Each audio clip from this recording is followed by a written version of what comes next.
Namaskar students, welcome to online classes of St. Angel's Public School. As you know, we are working from home for you and this is chapter number 3, Atoms and Molecules of 9th class and this is video number 3. Last video में हमने law of conservation of mass discuss किया था। क्या कहता था law of conservation of mass? Mass can neither be created nor destroyed during a chemical process, यानी मास को ना तो बनाया जा सकता है ना तो मास को खत्म किया जा सकता है किसी भी केमिकल प्रोसेस के दौरान। और सेकंड स्टेटमेंट था during a chemical reaction total mass of reactant equal to total mass of product. ये था law of conservation of mass, मैंने आपको लास्ट वीडियो में समझाया था।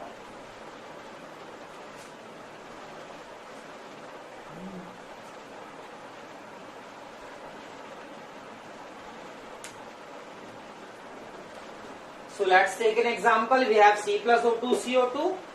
C का मास होता है 12 यूनिट्स, O का मास होता है 16 यूनिट्स। ये आपको गिवन होगा। तो अब अगर आप टोटल मास ऑफ रिएक्टेंट निकालेंगे, टोटल मास ऑफ रिएक्टेंट निकालेंगे, वो आएगा एक कार्बन का मास, दो ऑक्सीजन का मास। कार्बन का मास हुआ 12, ऑक्सीजन का मास हुआ 16, तो 16 टू जा 32, 32 और 12 क्या आएगा 44 यूनिट्स। ऐसे आप निकालेंगे टोटल मास ऑफ प्रोडक्ट, जो क्या आएगा एक कार्बन का मास और दो ऑक्सीजन का मास। कार्बन का मास हुआ 12, ऑक्सीजन का मास हुआ 16, इट विल बी 44 यूनिट्स। देखिए बराबर आ रहे हैं ना, total mass of reactant equal to total mass of product, that is law of conservation of mass. यानी कि जितना इनपुट होगा उतना ही क्या होगा, आउटपुट भी होगा। मीन्स कहने का मतलब ये है कि जितना आपके पास रिएक्टेंट होगा उतना ही प्रोडक्ट क्या होगा, बनेगा। That is law of conservation of मास। हम और भी एग्जांपल ले सकते हैं। चलिए एक एक्टिविटी से समझते हैं, थोड़ा लॉ ऑफ कंजर्वेशन ऑफ मास के बारे में एक एक्टिविटी डिस्कस करते हैं।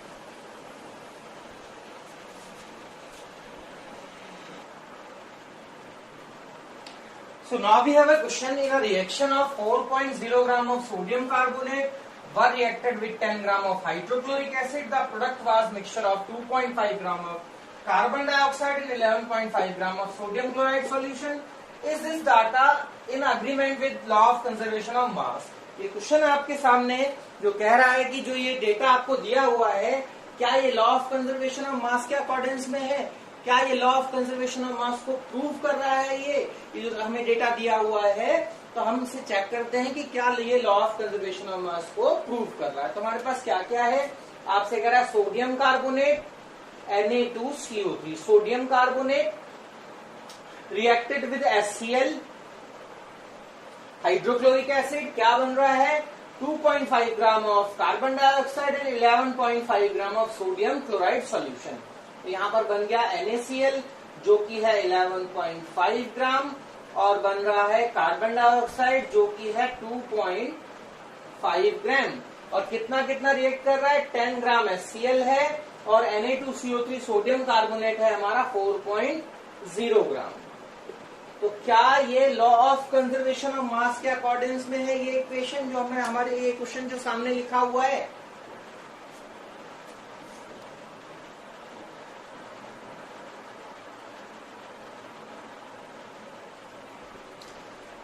तो अगर टोटल मास ऑफ रिएक्टेंट और total mass of product equal आ जाते हैं तो ये रिएक्शन जो है या जो ये इक्वेशन है ये लॉ ऑफ कंजर्वेशन ऑफ मास के अकॉर्डेंस में है। देखिए कैसे करेंगे, total mass of reactant equal आना चाहिए टोटल मास ऑफ प्रोडक्ट के। तो अगर ये बराबर आते हैं तो ये जो डेटा हमको दिया हुआ है लॉ ऑफ कंजर्वेशन ऑफ मास के अकॉर्डेंस में। टोटल मास ऑफ रिएक्टेंट कितना है, 4 + 10 means 14 gram. Total mass of product कितना है 11.5 + 2.5, इट विल ऑल्सो 14 ग्राम, यानी दोनों बराबर हैं। आंसर होगा yes, this data is in accordance of law of conservation of मास।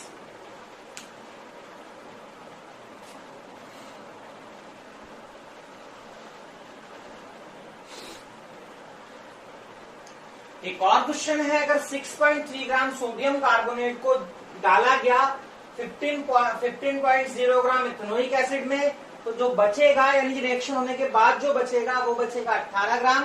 तो बताओ कितनी CO2 जो है वो रिलीज हो जाएगी।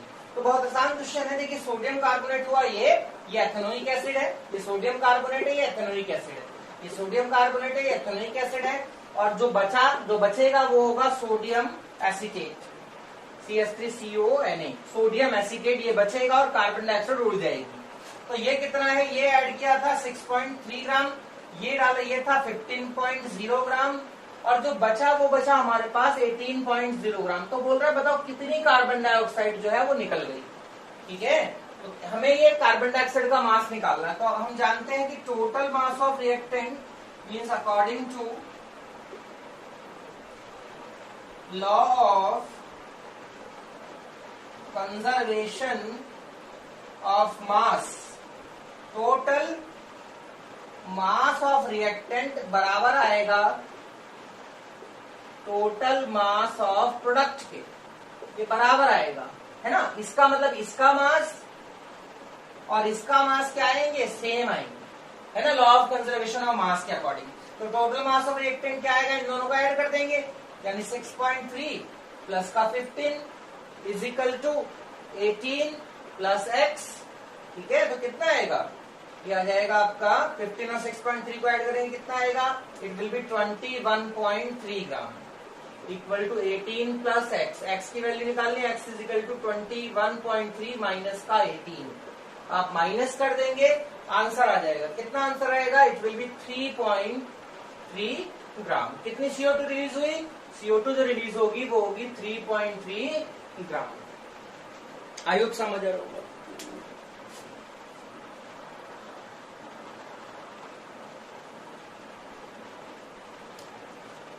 तो कितनी CO2 रिलीज हुई, 3.3 ग्राम। और शायद आप समझ गए होंगे इस सवाल को कैसे करना है, आप देख लीजिए।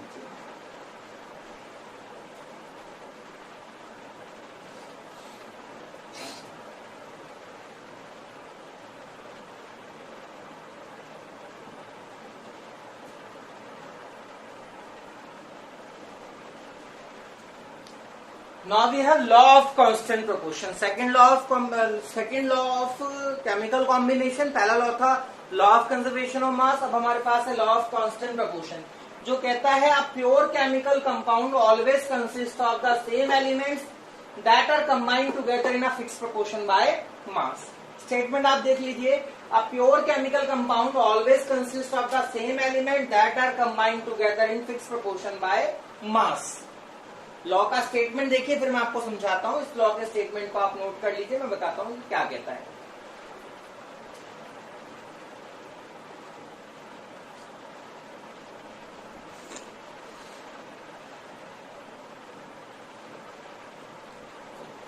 तो लॉ ऑफ कांस्टेंट प्रोपोर्शन क्या कहता है, तो मैंने आपके सामने कुछ कंपाउंड्स लिखे हैं। मैंने लिखा है वाटर, कार्बन डाइऑक्साइड, अमोनिया। ये वाटर, कार्बन डाइऑक्साइड, अमोनिया। तो पहली बात जो लॉ ऑफ कांस्टेंट प्रोपोर्शन में लिखित है या वो कहता है कि किसी भी कंपाउंड में हमेशा सेम एलिमेंट्स प्रेजेंट होंगे, है ना। जैसे वाटर के अंदर कौन कौन से एलिमेंट्स हैं, 2 एलिमेंट्स हैं, एक हाइड्रोजन और एक ऑक्सीजन है। कार्बन डाइऑक्साइड में 2 एलिमेंट्स हैं, एक कार्बन और एक ऑक्सीजन है। अमोनिया में भी 2 एलिमेंट्स हैं, नाइट्रोजन और हाइड्रोजन। तो कहता है कि किसी भी केमिकल कंपाउंड में हमेशा सेम एलिमेंट्स प्रेजेंट होंगे, है ना। केमिकल कंपाउंड से ऑलवेज कंसिस्ट सेम एलिमेंट्स, ये लॉ ऑफ कांस्टेंट प्रोपोर्शन कहता है। ऑलवेज कंसिस्ट सेम एलिमेंट्स, ये भी लॉ, ये भी कंपाउंड है, ये इसमें भी क्या होगा, it always contain same element. और ये भी compound, it always contain what, same elements. किसी भी कंपाउंड में जो एलिमेंट्स होंगे वो सेम होंगे। मतलब ऐसा नहीं है कि कभी वाटर का फार्मूला आप ऐसे नहीं लिख सकते, आप बोले कि वाटर का फार्मूला आपका मन किया, आपने लिख दिया HNO3, दिस इज वाटर। नहीं, ऐसा नहीं होगा। ये एक अलग compound, it is not the water. आप ऐसा नहीं लिख सकते, कार्बन डाइऑक्साइड का फार्मूला आपका मन कर आपने लिख दिया CON, ऐसा नहीं लिख सकते, नहीं लिख सकते ऐसा। क्यों नहीं लिख सकते, क्योंकि लॉ ऑफ कंजर्वेशन ऑफ मास कहता है, या एक ये नेचुरल चीज है कि किसी भी कंपाउंड में हमेशा एलिमेंट्स क्या होते हैं, सेम। एक पार्टिकुलर कंपाउंड में एलिमेंट्स क्या होंगे? सेम होंगे। एक पार्टिकुलर कंपाउंड में एलिमेंट्स क्या होंगे? सेम होंगे। आप इस बात को समझिए कि क्या कभी भी एलिमेंट्स, कभी भी कंपाउंड्स का फार्मूला चेंज नहीं होता है। पहली बात तो जो लॉ ऑफ कंजर्वेशन ऑफ मास है वो ये कहता है कि किसी भी कंपाउंड के अंदर जो एलिमेंट्स होते हैं वो हमेशा सेम रहते हैं। एक कंपाउंड के अंदर एलिमेंट सेम होंगे, चेंज नहीं होंगे। ठीक है।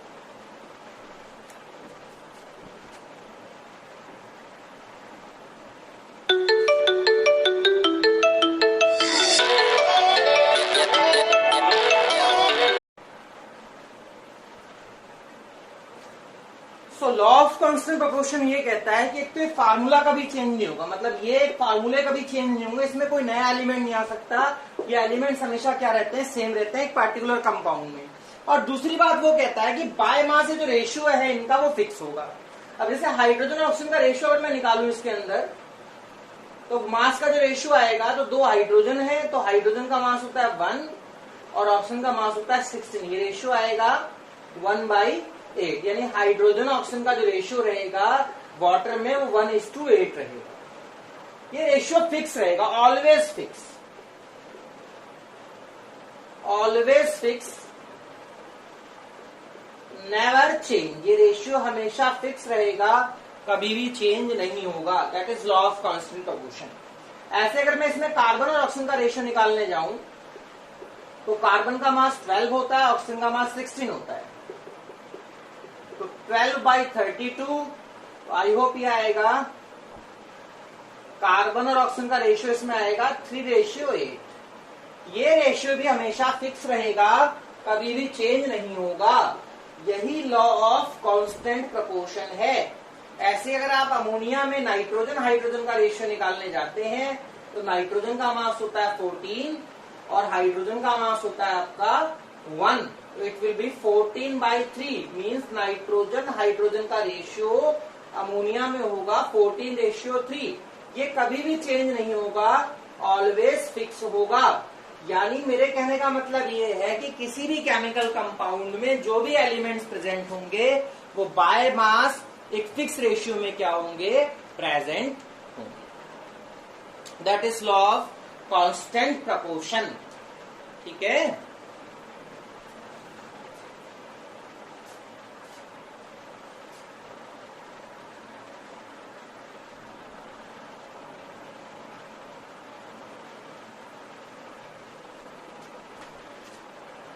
This ratio is always fix. ये लॉ ऑफ कांस्टेंट प्रोपोर्शन है कि कोई भी कंपाउंड के अंदर जो एलिमेंट्स हैं वो सेम रहेंगे, किसी भी कंपाउंड में जो एलिमेंट्स हैं वो सेम रहेंगे, किसी भी कंपाउंड में जो एलिमेंट्स जो हैं वो सेम रहेंगे, और बाय मास उनका रेशियो भी क्या रहेगा? फिक्स रहेगा। वो एलिमेंट को आप कैसे भी बनाओ, किसी भी सोर्स से फाइंड आउट करो, जो एलिमेंट्स हैं वो हमेशा सेम रहेंगे और उनका रेशियो भी क्या रहेगा? ऑलवेज सेम रहेगा। That is law of constant proportion.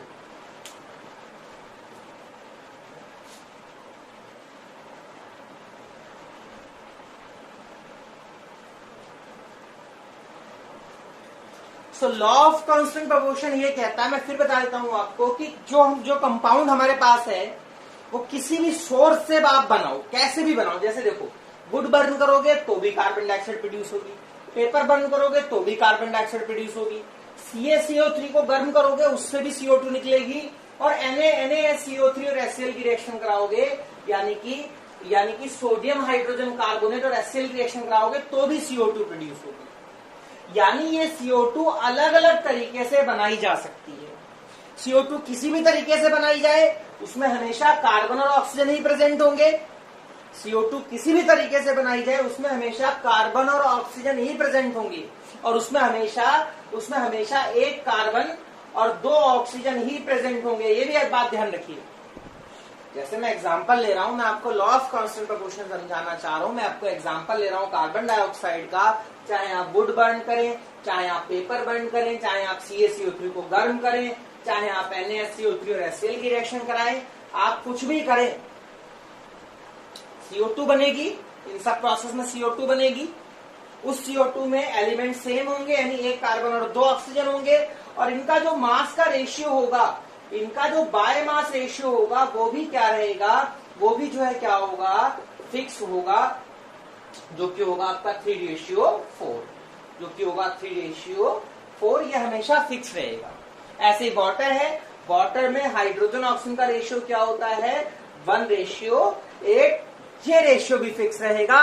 Water चाहे आप ओशन से ले ले, वाटर चाहे आप किसी रिवर से ले ले, चाहे आप अंडरग्राउंड वाटर ले ले, चाहे आप रेन वाटर ले ले, या वाटर किसी भी केमिकल प्रोसेस में बना हो, उसमें हमेशा 2 हाइड्रोजन और 1 ऑक्सीजन प्रेजेंट होगी और बाय मास रेशियो क्या होगा, फिक्स होगा। That is law of constant proportion.